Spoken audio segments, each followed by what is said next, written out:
What's going on, everyone? Baralis here, and I really wanted to sit down with you guys and go through this new Call of Duty Warzone Pacific Caldera launch trailer that just dropped, and talk about some details. So let's get straight to it. So just so you guys know, obviously I kept this video muted so I don't get copyright fucked, but let's get to it.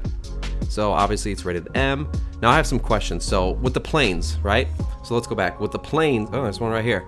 With the planes, I'm wondering what the impact on the gameplay is going to be from an aerial standpoint, I guess. Like, how much damage do the planes do to ground troops?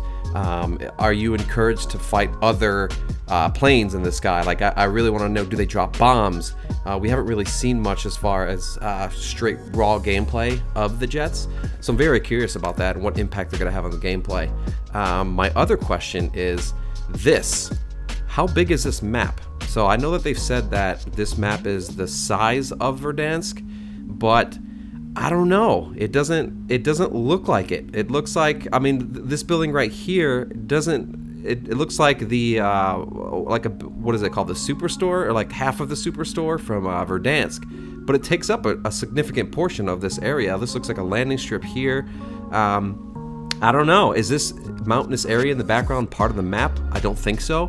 Obviously you have this big volcano thing over here, but you know, the lighthouse. So is this really that? Is it really the same size? Now I guess what I could say, my other question is I noticed there's some verticality. So I saw a sneak peek of an area where there was people going underground in a cave and having a full-on battle in the cave, and I think it was a clip that somebody had posted. It might have been from this actual trailer. This is my first time watching this, by the way, guys. But see, the planes are driving through. Did he drop a bomb there? I wasn't sure. Let's take a look. Now he got hit by something, so it's curious. All right, so let's keep moving forward. Oh, here's another question that I have. Swimming. How much of an impact is swimming going to have in this brand new world? Because it looks like it's surrounded by a lot of rivers, a lot of lakes. Here it is. Here's the clip I saw. So in this clip, you have people rappelling down into this all-out fucking war zone underground. Now my question is how much of this map is vertical like this, and how much of this action will take place underground? Is there a significance to these areas? What do these areas bring to the game? And what value do they add to the game? Because I know that later Verdansk iterations had, you know, coal mines and things like that in them, but for the most part, the gameplay took place on surface level. It took place, you know, on the ground, boots to the ground, and not so much underground. There were no aerial vehicles except for the chopper, and the chopper obviously, you know, could turn the tides of any fight around. So will they have choppers in this as well, or are they just going for planes? And being that planes, you have significantly less control as far as each axis goes, I'm wondering how that's going to factor into, you know, dealing with ground troops, especially moving at such a fast speed and not being able to stop on a dime like you can in a chopper. So I'm very curious about choppers, if you guys can't fucking tell. But it's a big deal. Again, underground area. I'm curious to see how much of this action will actually take place on the ground and for what reason. And swimming, you know, you have a bridge here, obviously a waterfall. It looks like a tiny little town. How much of this is there going to be hidden caves underneath the water? I know that in I think it was Black Ops 4 and Black Ops 3, definitely there were areas in some of the multiplayer maps that had small little caves or caverns that you can swim into. And then in those caves or caverns, they led into areas that would bring you underground, say up into this hut or a bigger building. So I'm curious to see if they're going to do anything like that. That's really cool. Overall, little guy. Overall, I think the color palette is a huge, you know, change over what we got in Verdansk. Verdansk is very brown. It's very got like the fall look. This is very bright, vibrant, and colorful. I'm curious to see how that's going to impact the gameplay as far as camos go, because look at this guy. You imagine this guy sitting in a bush, and that's another thing is, you know, if you look back in the trailer at some of the overhead shots like this, look at how much foliage there is compared to something like Verdansk. So is the layout of these maps, look at this area, this is Sniper City right here, right up here. are these areas going to be problematic for people who are just tired of getting sniped every 5 seconds? Or is the foliage got to kind of counter the verticality of this map compared to Verdansk and add more value to being on the ground and make it harder for you to get tagged by a sniper that's sitting somewhere up here? So let's go back to where we were. I think we're right here. We got the little iguana guy. We had those in my backyard out here. I think that was a Komodo dragon. That's cool. Little sniper elite V2 effect. This, I'm curious about this. I did see a GIF of this earlier that looks like it's an anti-air gun. And that kind of answers some of my questions about how do you deal with the planes, because you don't really have heat-seeking rockets that you can use on the ground so much like in something like Battlefield, where, you know, shooting a plane that's flying overhead at the speed it's going. I mean, look how fucking fast these things go, dude. I mean, these things fly. So what's the biggest way you deal with them? I think we got our answer right here. Anti-air, where are they going to spawn? How many are they going to spawn? Do they have an ammo capacity? Do they have a range? So this is a really cool shot right here. It looks like people running along the beach. This AA gun, is this going to be able to be manned?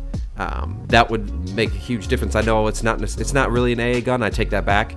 It's more so, you know, something to shoot down a battle cruiser. But can those be used, or are they just stationary? This is a pretty sweet shot. It reminds me of something like Normandy Invasion. You got some trench warfare with pump action shotguns. Going back to the World War II skeleton. Here's some more plane action. So they're really focusing on planes in this map. And what I'm curious about is how many planes are along the map. You know, how do you spawn in them? Do you have to? Can you imagine? Do you have to drop down and find these planes? Are they randomly scattered throughout the map? Is there the airport like in Verdansk?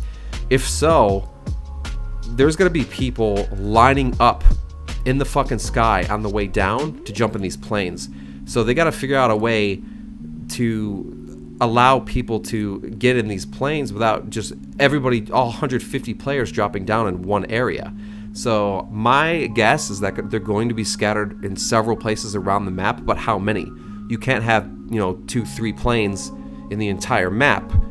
You gotta spread them out, because if you have 2-3 planes on each map, that's, you know, 50 players each going for each drop. So I'm really curious about that. Oh, it looks like you do have some choppers. So like I said, guys, this is really my first time really diving into Caldera and seeing what's going on. What's going on there? So we have Price opening the door, we have a chopper, and then was that a RCXD? What the fuck, is that a finishing move? I don't really know what that is. You got the little bird, you got multiple little birds. Looks like you have some sort of castle or some sort of what is that, a hideout? I wonder if that goes into the volcano, or is this I don't even know if this is a volcano. It just looks like a mountain. I wonder if it looks like a prison maybe, or some kind of fortress. I wonder if that's going to be playable, you know, underground, or if maybe this volcano will erupt in some other event. I don't know. I think my favorite part about this map so far, guys, is the amount of, oh wow, what is this? I think my favorite part about this map is just the amount of diversity you have in the land. I mean, you have, their main focus is something similar to Battlefield: land, sea, air. I haven't seen any boats. I wonder if they'll have actual boats. So there are some big changes coming to this iteration of Warzone. There's some that I know Jack Frags and some others talked about. Stuff like the care package. The care package is not going to be able to be called in until the first free event care package comes down, and then you can call it in. I'm sorry, not the loadout drop.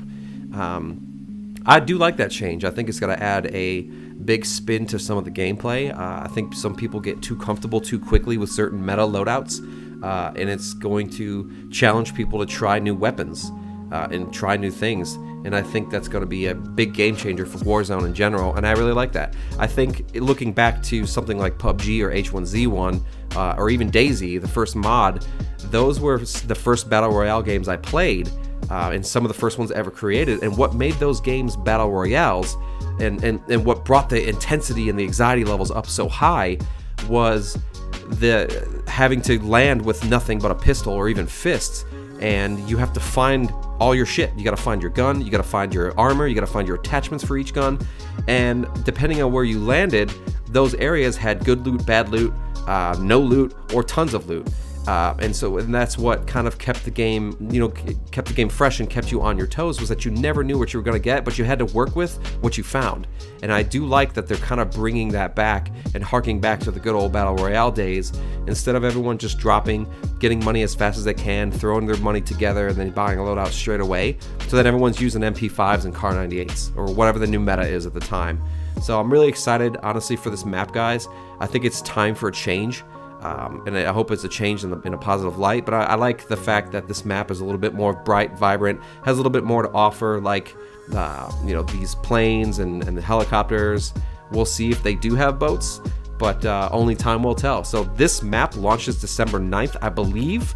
It's going to be December 8th for those who own Vanguard. I do own Vanguard, and I will be jumping in on the 8th, and I will leave my impressions as soon as I can.